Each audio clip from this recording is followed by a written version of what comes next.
আমরা চলেছি জলপাইগুড়ি ডিস্ট্রিক্টের ফুলবাড়ি অঞ্চলের মধ্যে দিয়ে। দেখতে পাচ্ছেন আপনারা আনারসের বাগান এবং চায়ের বাগান।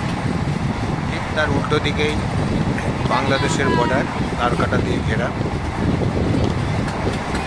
অসাধারণ মনোমুগ্ধকর পরিবেশ এবং দৃশ্য, সুন্দর মনে হচ্ছে যেন সবুজ গালিচা পাতা রয়েছে। দারুণ লাগবে দেখতে আপনার গায়ের যে গাছগুলো দেখতে পাচ্ছেন এখন গালিচা বিছানো রয়েছে, সবুজ গালিচা। যাই হোক বন্ধু, আপনারা দেখছেন রানিং ক্যামেরা। আপনারা দেখতে থাকুন আমাদের ভিডিও, যে আনারসের বাগান দেখতে পাচ্ছেন, এবং আমরা দেখাবো পাশের উত্তর দিকে তার ঘেরা বাংলাদেশের বর্ডারটা, ভিতরের কিছু অংশ দেখাতে পারবো। যদিও লুকিয়ে চুরিয়ে আমাদের এই ভিডিওটা করতে হয়েছে, কেননা ভিডিও করা নিষিদ্ধ। যদি ফোর্সের প্রশাসনের চোখে পড়ে যেত না, আমাদের ক্যামেরা খুশিয়ে করে দেবে। সেই জন্য লুকিয়ে চুরিয়ে গাড়ির মধ্যে বসেই আমরা এই ভিডিওটা ধারণ করতে পেরেছি। আপনাদেরকে যতটা সম্ভব দেখানোর চেষ্টা করছি।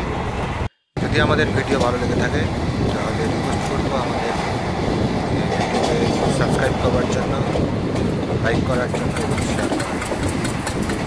বলুন তাহলে দেখতে থাকুন আমার সঙ্গে জলপাইগুড়ি ডিস্ট্রিক্টের ফুলবাড়ি অঞ্চলে ফুলবাড়ি বাংলা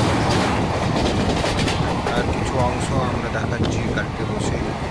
চায়ের বাগানের যে সুন্দর দৃশ্য দেখার চেষ্টা করছি, এবং উপর রৌদ্র থেকে চা গাছগুলোকে বাঁচানোর জন্য গাছের এই বাগানের ভেতরে ছোটো ছোটো গাছ লাগানো রয়েছে, এবং স্প্রে করে এর মাথায় জল ছিটানোর ব্যবস্থা রয়েছে। আপনারা নিশ্চয়ই জানেন যে চা বাগানের পাশে পাশে খাল তৈরি করা হয়, ড্রেনের মতো নালা তৈরি করা হয়, নাহলে প্রচুর জলের প্রয়োজন হয় চা গাছের, এবং উপরে বৃষ্টির মতন করে একদম স্প্রে করে জল ছিটানোর ব্যবস্থাও রয়েছে। তা না হলে চা গাছ মরে যাবে। এবং ঠিক চা বাগানের মাঝে মাঝেই আনারসের বাগানও তৈরি করা হয়েছে। আপনারা নিশ্চয়ই জানেন জলপাইগুড়ি এলাকায় আনারস খুবই বিখ্যাত এবং খুবই সুমিষ্ট।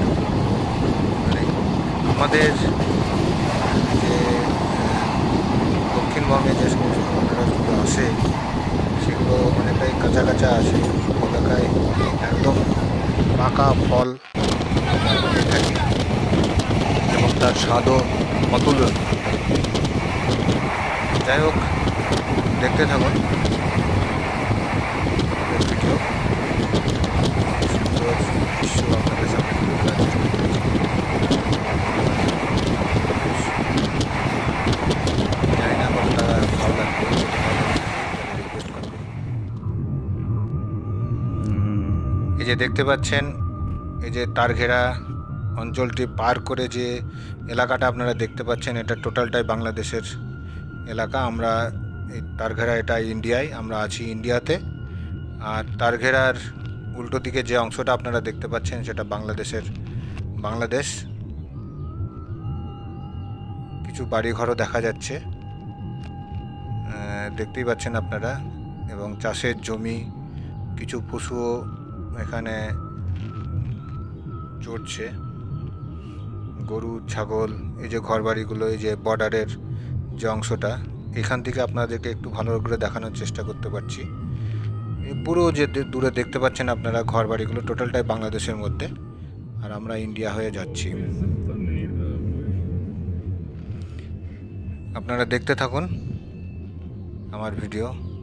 আবার রিকোয়েস্ট করব, যদি আমাদের ভিডিও ভালো লেগে থাকে তাহলে অবশ্যই আমাদের চ্যানেলকে সাবস্ক্রাইব করবেন, শেয়ার করবেন এবং লাইক করবেন।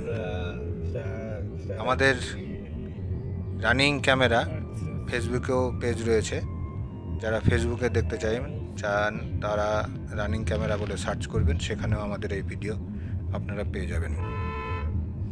ধন্যবাদ, ভালো থাকবেন, সুস্থ থাকবেন, সবাইকে ভালো রাখবেন, এই আমাদের পক্ষ থেকে কামনা। যাই হোক, দেখতে থাকুন আমাদের ভিডিও।